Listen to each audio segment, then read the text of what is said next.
कहानी की शुरुआत होती है वैसिली नाम के एक छोटे बच्चे से, जिसके दादाजी उसे स्नाइपर राइफल चलाने की ट्रेनिंग दे रहे थे। इस वक्त वो दोनों रशिया के एक ठंडे इलाके में थे, जहां वैसिली के दादा ने एक जगह अपने घोड़े को बांध दिया ताकि कोई भेड़िया उसका शिकार करने आए और वैसिली अपने निशाने से उसे मार गिराए। मगर जब वक्त आया तो वैसिली काफी घबरा गया और उसका निशाना चूक गया। उसकी इस गलती की वजह से उनका घोड़ा मारा गया। इसके बाद हम पहुंचते हैं साल 1942 में, जब दूसरा विश्व युद्ध शुरू होने वाला था। अब वैसिली बड़ा हो चुका था और वो रशियन फौज में शामिल होकर अपने साथियों के साथ नाजी जर्मन फौज का सामना करने जा रहा था। रशियन फौज एक ट्रेन के जरिए जर्मन्स के शहर जा रही थी। वहीं दूसरी ओर जर्मन फौज ने हिटलर के नेतृत्व में पूरे यूरोप पर कब्जा जमा लिया था। उन्होंने यूरोप के सारे तेल के कुएं कब्जा लिए थे। अब उनका अगला मिशन था रूस पर चढ़ाई करना, लेकिन उनकी सबसे बड़ी मुसीबत थी स्टालिनग्राड शहर। जर्मन फौज को सबसे पहले इस शहर में घुसकर इस पर कब्जा करना होगा।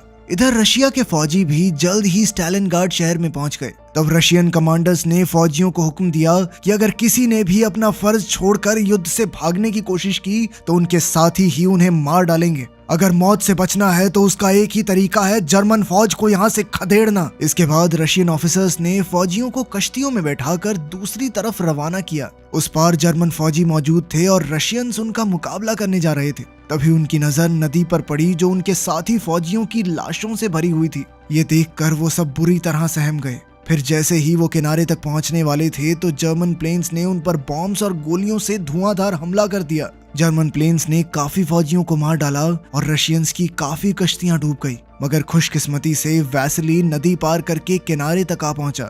इसके बाद कुछ और कश्तियां भी किनारे तक आने में कामयाब रही। वहां पहुंचकर अफसरों ने फौजियों को हथियार दिए, मगर हमले की वजह से उनके हथियार कम पड़ गए थे। इसलिए ऑफिसर्स ने हुक्म दिया कि 2 फौजी एक हथियार इस्तेमाल करेंगे। उन्होंने फौजियों को जर्मन सिपाहियों को मारकर उनके हथियार छीनने को कहा। इधर वैसिली को सिर्फ गोलियां ही मिली थी और उसके दोस्त को बंदूक मिल गई। अब उसे हथियार पाने के लिए किसी जर्मन सिपाही को मारना होगा। फिर जैसे ही ऑफिसर ने हमले का इशारा किया तो रशियन फौजियों ने जर्मन्स पर हमला बोल दिया। जर्मन्स ने बदले में बॉम्ब से हमला किया, जिससे रूसी फौज को काफी नुकसान हुआ। इसी बीच वैसिली के दोस्त की मौत हो गई तो वैसिली ने उसकी बंदूक लेने की कोशिश की, लेकिन तभी एक और फौजी ने उसे धक्का देकर उसका हथियार छीन लिया।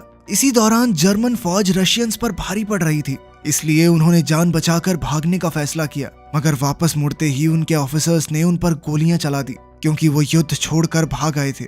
आखिरकार युद्ध खत्म होने के बाद जर्मन फौज ने स्टालिनग्राड पर कब्जा कर लिया और अब पूरा शहर रशियन फौजियों की लाशों से भरा हुआ था। चील कौवे उन्हें नोच नोच कर खा रहे थे। तभी वहां एक गाड़ी तेजी से आई तो जर्मन फौजियों ने उस पर हमला कर दिया, जिससे वो गाड़ी पलट गई और एक रशियन आदमी बाहर निकला। उसका नाम डेनिलोव था और वो रशियन फौज को अखबार पहुंचाने का काम करता था। इससे पहले कि जर्मन फौजी उसे पकड़ते, वो तुरंत जाकर रशियन फौजियों की लाशों में छुप गया ताकि सबको लगे कि वो भी मर चुका है। जब जर्मन फौजी उसे ढूंढते हुए आए तो वो सभी लाशों पर अंधाधुंध गोलियां बरसाने लगे ताकि कोई भी गलती से जिंदा न बच जाए। खुशकिस्मती से डेनिलोव को एक भी गोली नहीं लगी, मगर लाशों की भयंकर बदबू की वजह से उसे उल्टी आ गई। अब डेनिलोव रेंग कर आगे बढ़ रहा था कि तभी उसकी नजर सामने खड़े एक जर्मन ऑफिसर पर पड़ी, जो उस वक्त नहा रहा था। अब उसने लाशों में से एक बंदूक उठाई और उसे मारने का फैसला किया, पर तभी अचानक लाशों में से एक जिंदा आदमी निकला, जो कोई और नहीं बल्कि वैसिली ही था।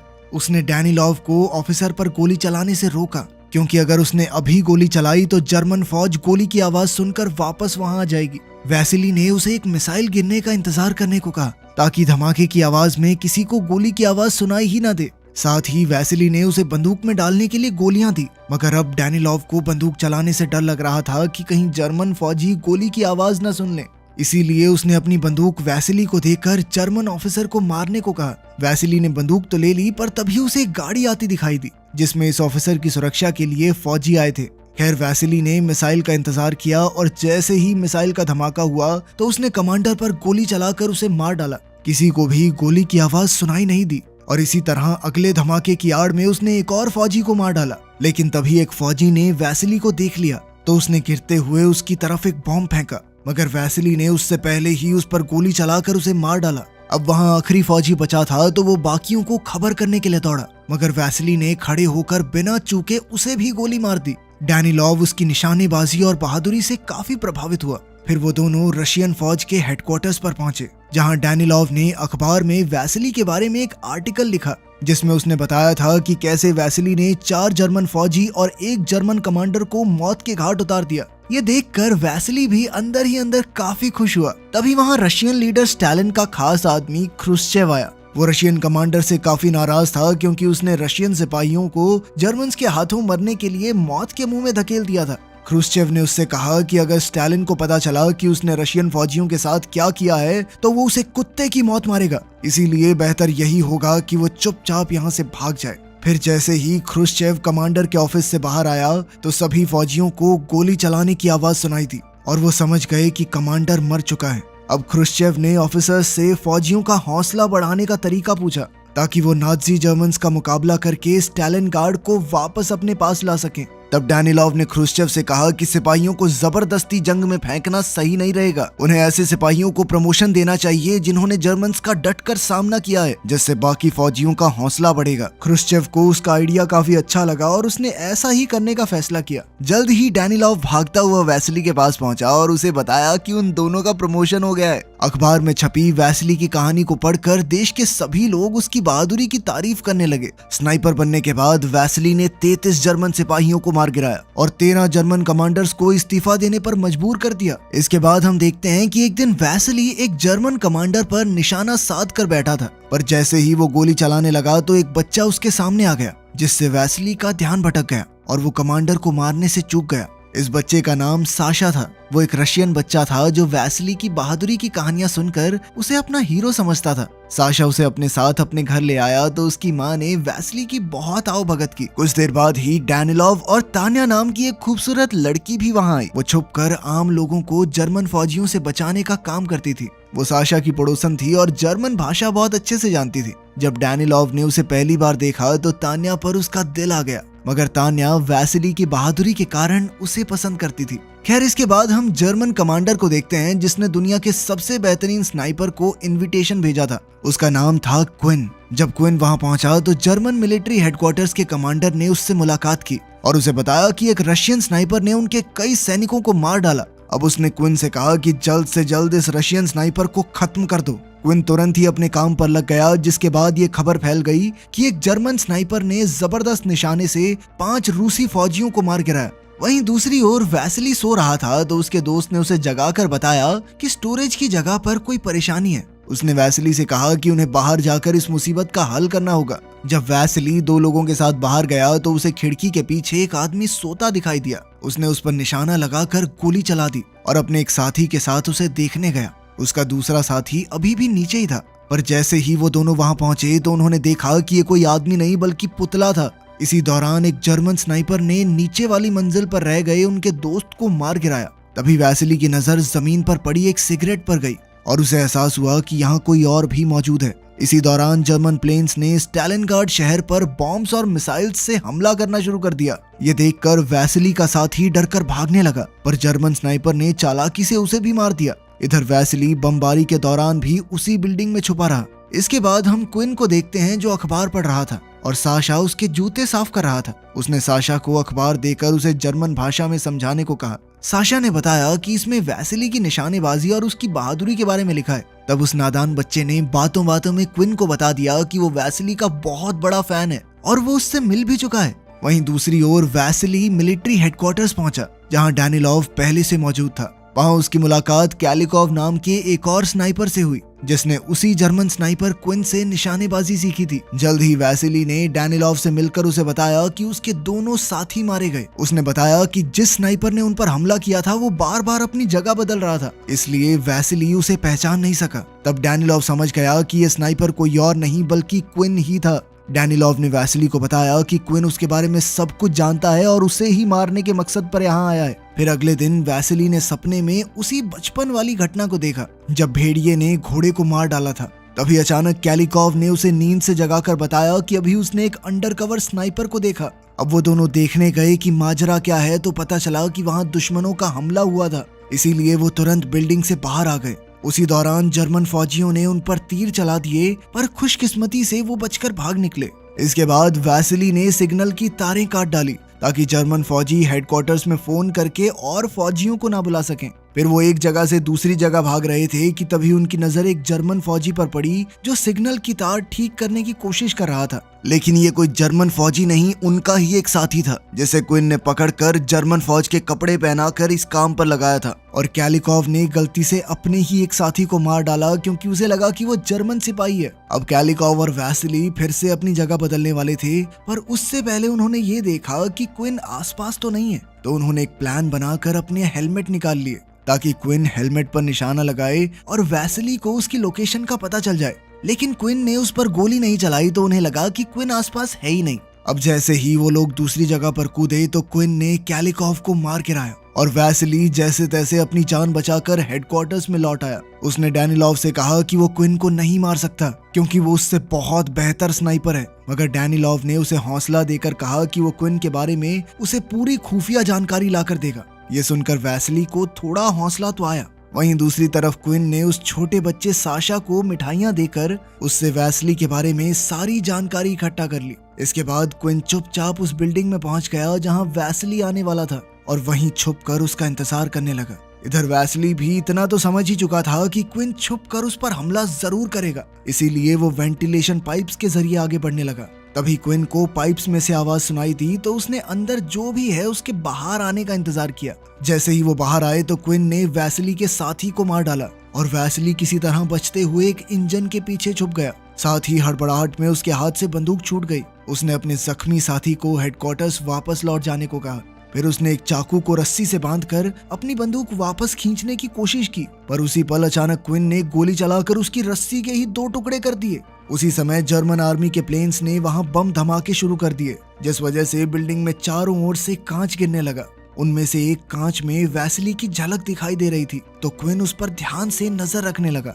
उधर जख्मी फौजी जब हेडक्वार्टर्स पहुंचा तो उसने तान्या को वैसिली की हालत के बारे में बताया। तब डैनिलॉव ने देखा कि तान्या किस तरह वैसिली के लिए परेशान हो रही थी। तान्या अपने आप को रोक नहीं पाई और वैसिली की मदद करने के लिए वेंटिलेशन पाइप से होते हुए उस तक पहुंची, पर जैसे ही वो पाइप से बाहर आने वाली थी तो वैसिली ने उसे रोक दिया। इधर वैसिली ने तान्या को क्विन की लोकेशन बताकर उसकी तरफ एक शीशा मोड़ने को कहा ताकि वैसिली भी उसे देख सके। तान्या ने ऐसा ही किया और उसी पल अचानक वैसिली ने अपनी बंदूक से निशाना लगाकर क्विन के हाथ पर गोली चला दी। इसके बाद वो तुरंत हेडक्वार्टर्स लौट आए तो वैसिली की काफी तारीफ हुई क्योंकि उसने एक ही बार में क्विन पर सही निशाना लगा दिया था। इसके बाद वैसिली डैनिलॉव से मिलने आया और उसने डैनिलॉव को अखबार में अपने बारे में लिखने से मना कर दिया क्योंकि वो भी बाकी फौजियों की ही तरह गुमनाम होकर लड़ना चाहता था।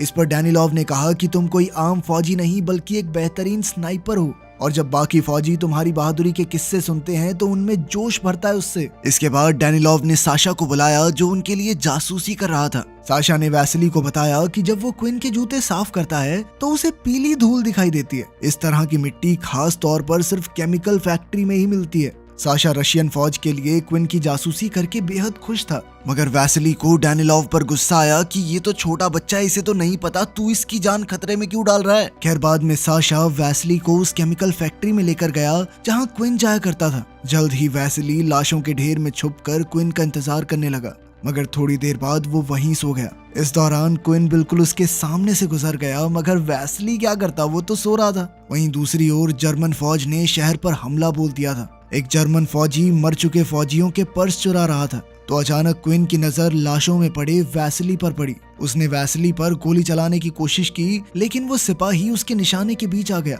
बाद में जर्मन फौज ने उस चोर को पकड़ लिया। उन्हें चोर के पास वैसिली का पर्स मिला था जिसका मतलब ये था कि वो पहले ही मर चुका है। जिसके बाद अब क्विन के यहाँ रहने का कोई मकसद नहीं था तो कमांडर ने उसे अपने बैग पैक करने को कहा। वहीं दूसरी ओर जब रशियन कमांडर को वैसिली की मौत की खबर मिली तो वो बौखला उठा, पर तभी डैनिलॉव ने आकर उसे समझाया कि वैसिली अभी जिंदा है। कमांडर ने कहा कि अगर फौज तक वैसिली की मौत की झूठी खबर भी पहुंच गई तो उनकी हिम्मत टूट जाएगी। इसलिए कमांडर ने डैनिलॉव को अखबार में वैसिली की तस्वीर छुपाने का हुक्म दिया। इसके बाद हम देखते हैं कि डैनिलॉव ने तान्या से कहा कि वैसिली हेडक्वार्टर्स में वापस नहीं लौटेगा। तो तान्या ने पूछा कि ऐसा क्यों, मगर डैनिलॉव ने उसे ये नहीं बताया कि वैसिली ने ही अपनी मौत की खबर फैलाई है। और तान्या ने जब थोड़ी देर बाद जर्मन रेडियो पर वैसिली की मौत की खबर सुनी तो वो बहुत ज्यादा परेशान हो गई। वहीं दूसरी ओर क्विन साशा से अपने जूते साफ करवाने गया तो साशा वैसली की मौत की खबर सुनकर रो रहा था, लेकिन क्विन ने उसे समझाया कि रो मत बच्चे, वो जिंदा है अभी। खैर फिर उसने साशा से कहा कि अभी तो तुम घर चले जाओ, कल सुबह ट्रेन के टाइम पे आ जाना। और कुछ देर बाद ही साशा ने ये ट्रेन वाली खबर डैनिलॉव तक पहुंचा दी। फिर अगली सुबह वैसली भी ट्रेन स्टेशन पहुंचा तो उसे तान्या दिखाई दी। वैसली उसे देखकर चौंक गया और पूछा कि तुम्हें कैसे पता मैं यहाँ हूँ, जिस पर तान्या ने बताया कि मुझे तो साशा से पता चला। तान्या ने भावुक होकर कहा कि जर्मन रेडियो पर तुम्हारी मौत की खबर चल रही थी, पर मैं जानती थी कि तुम जिंदा हो। इसके बाद वो दोनों एक दूसरे के करीब आ गए। उधर साशा वैसली से मिलने ट्रेन स्टेशन पहुंचा,